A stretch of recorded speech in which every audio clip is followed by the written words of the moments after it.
yes, mpola mpola tukwaniriza natera ku mukutu gwaffe omuganzi ogumanyikiddwa nga Uganda Mukamoli amanya n'eddoboozi bampita Ntambi Kimso,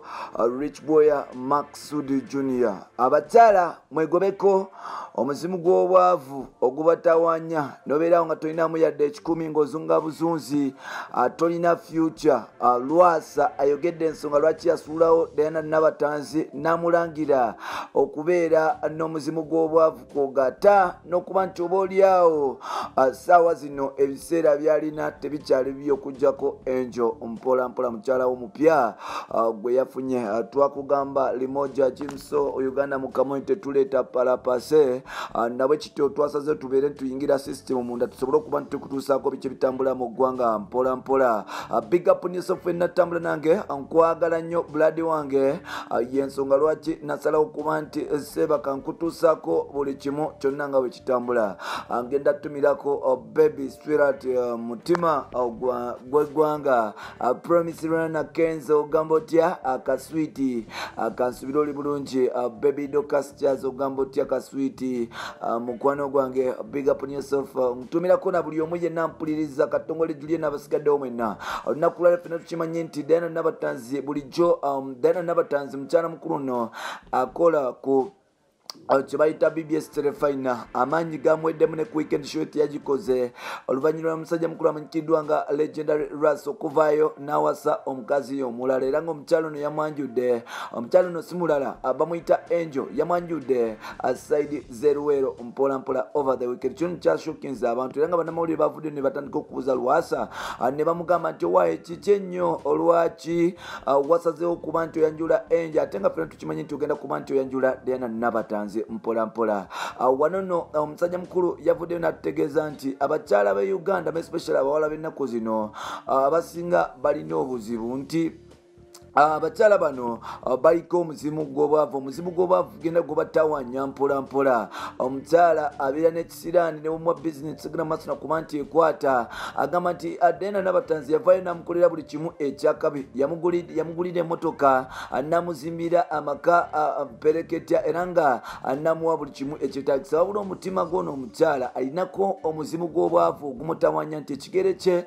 kyabwavu kimutawanya era tasobola kuba nti asetolinga ne bw'omuwa buli kimu ekisigadde mu nsi kyonna ky'olina tasobola kuba nti ateera kubanga omuzimu gw'obwavu gwamwambala so nga ye omuntu omugagga tasobola kuba nti asigala na mukyala agenda kumuzza mukyalo omukyala asobola okuba nti amusiiga omuzimu gw'obwavu nga tegumuvaako mpola mpola. Yensonga lwaki yasaze okuba nti oba oliawo asuulawo tawera asobole okuba nti anoonya ekibanja awalala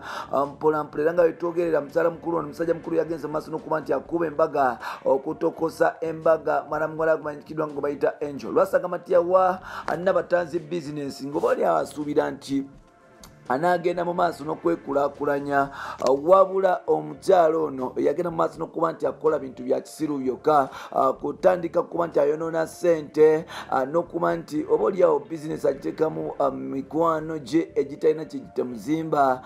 kugatta n'ab'eŋŋanda abamunyunyuta obunyunyusi. Yavudde n'agamba nti tasobola kuinvestinga ssente mu mukyala bw'ati n'akola ekyekisiru. Yavuddeyo n'agamba nti naye ate ekirungi kyonna nti Nabatanzi funamu nti yamuzimbira amaka wasula oba oliawo amaka gano omukyalo ono yali tagasuubira kuba nti atuukako watuuka okubeera bwati naye ng'ate okumuwa amaka kintu kyamaanyi. N'avaayo n'agamba nti namuwa emmotoka etamagana nga muntu era n'emmotoka egenda mu maaso n'okuba nti Rocking City Kampala kyekisinga obukulu okumuwa bizinesi emmotoka kugatta n'ennyumba okumuzimbira wa wasula. Naye ssaawa zino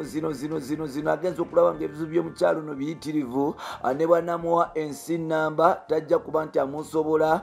kubanga omuzimu gw'obwavu gumulondoola. Wano nno bantu bangi batandise okugamba nti oba oliawo Diana Nabatanzi omukyalo nanekisira njukira nti azze ayagalako abasajja ab'enjawulo okuli n'omusajja mukulu omugagga Mbu Freeman omusajja ono wa Buganda ate nga amanyikiddwa Uganda yonna mpola mpola mpola mpola. Kitegeeza okuba nti oba oliawo yagenze mu maaso n'okuba nti asulibwawo lw'ekyo eky'obwavu nga kikimutawanya mpola mpola. Bingi ebikyagenda mu maaso, bingi ebikyayogerwa. Yes bingi ebikyagenda mu maaso bingi ebikyayogerwa era nga obaoliawo tukyagenda mu maaso nokuba ntibikutuusako dena nabatanzi agamba bati nze bwe njagala naye ate saagala musajja anzanya Lwasa yes yadde nga yafunye omukyalo omulala si kyekikulu kubanga ate nange ne musanyufu gyali era nga njagaliza Angel birungi byokka wabula ekisinga okunuma kwe musajja okunnangira bintu bye yampa n'aŋŋamba nti ndi mwavu nze sibeerangako omwavu kubanga yansanga neekolera nga nina byenkola yansanga nga mpambana okufuuka kikyendi era nga yanjagala olwekyo kikyendi singa nali walayisi singa teyalize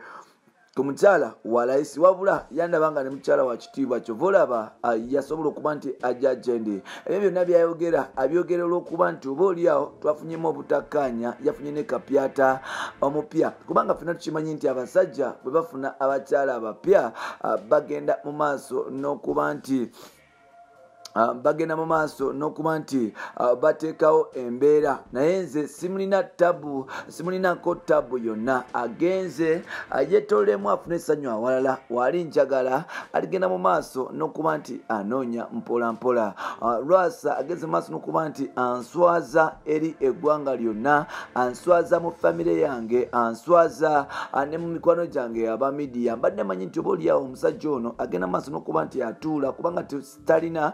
kyembadde simuwa mu bulungi bwakyo buli kimu kyabadde ayoya mu nsonga z'ebyomukwano mbadde nkimuwa wabula yagenze mu maaso n'okuba nti akyuka n'okunsuulawo n'okunfuula kataala n'atandika okukola ebintu eby'ettabo nze nno sikifuddeko bintu byakunsuulawo kubanga kimanyi bulungi nti oba oliawo one day one time nange nja kusobola okuba nti mbikwasaganya ntuukeko nfuuke nga ekyo kyali nange nekyuse nga bwali nange nfuukeko omuntu ali special wabula ate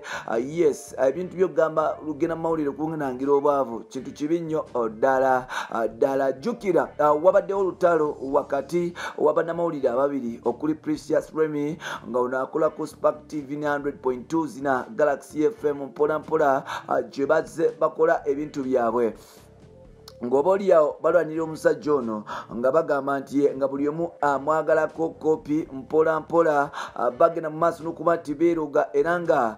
tabu egenze mu maaso n'okuba nti etambula mu ggwanga lyattu Uganda mpola wano nno kireetedde abantu bangi oba oliawo okutandika okubajaginga nga bagamba nti bano nno babadde beekubakuba nga tebamanyi musajja mukulu kikyaliko kumbe nga omusajja yagala kuba nti abakozesa ye afune omupiira wetwogerera Angel yafuuse yayingidde dasisi mujukira Angel yali girlfriend wa Mr. Henry owa Galaxy FM omuvubuka ono akola mid morning tuko neyemu ku entertainment shades asinze okubeereza tabo ku radio omuvubuka ono yagenda mu maaso n'okuba nti asulawo omukyalo ono mpolampola nga amulangira okubeera omwavu n'okuba nti oba oliawo talina kyamugattako Angel yagenda mu maaso n'okuba nti akaabiranga omuvubuka ono ng'amugamba nti hani bambi beera nange tujja kusobola okuba nti twezimba wabula Mr. Henry yagenda mu maaso n'okuba nti amusuulawo era bw'atyo yagenda mu maaso n'okuba nti ayingira mukyala wa Joe Steady amanyikiddwa nga Prima ennaku zino bakola lusaniya era nga bakola show bonna yes ya YouTube mpolampola bagenda mu maaso n'okuba nti bazimba status yaabwe Prima ayagala kwefuula Kim Kardashian mpola owa Uganda kino nno kigeze mu maaso n'okuba nti oba oliawo kiwa abantu ebyokuyigira nga abantu abasinga obungi bagenze mu maaso ne batundaliza Angel ku mukolo gwe babawadde ebintu bingi era nga musajja mukulu yamuvaddeyo namuwa Mark X nga ekirabo kye just kuba nti kimubezaawo mpolampola then olumala awo mpolampola mu maaso awo batasobola okuba nti bamuwa buli kimu okukyala kwabadde luweero era nga guno omukolo gwabaddeko abawanvu n'abampi media houses zonna zowulira mu ggwanga zabaddeyo era nga legendary Lwasa bamuwuza ebintu bingi n'ensonga nyingi lwaki yagenze mu maaso n'okuba nti asuulawo Diana yamugambye nti omuzimu gw'obwavu gwe gumutawanya oyo omukyala asobola ekyo tasobola kuba nti atambula n'omukyala aliko omuzimu gw'obwavu ogw'owa kino n'asigala ng'akyabanjekera gw'owa kino n'asigala ng'amaaso ge gali mu ngalo nga tajja musobola yensonga lwaki yamusuddewo omuzimu gw'obwavu gwalemesezza omukyala mukulu amanyikiddwa nga Diana Nabatanze omusajja omugagga bampita ntambi kimusolo Richboy Maxud Junior mukutu guli gumu gwa Uganda mukamoli ngenda kujjukiza nti bopu Billboard Music Awards gye ziri mugende maaso n'okuba nti mu participating mpolampola mukyuzinga abayimbi bammwe abakyasiza okubeera ab'ettabo omwaka guno mpolampola n'abayimbi mukole nnyo tusobole okuba nti tubalaba then ekintu kigenda mu maaso n'okuba nti kitambula omukutu guli gumu gwa Uganda mu Kamoli ngenda kusaba blood wange osubscribing tugende mu maaso n'okuba nti tweyagala mpolampola. Big up on yourself, see you next time, bye bye for now.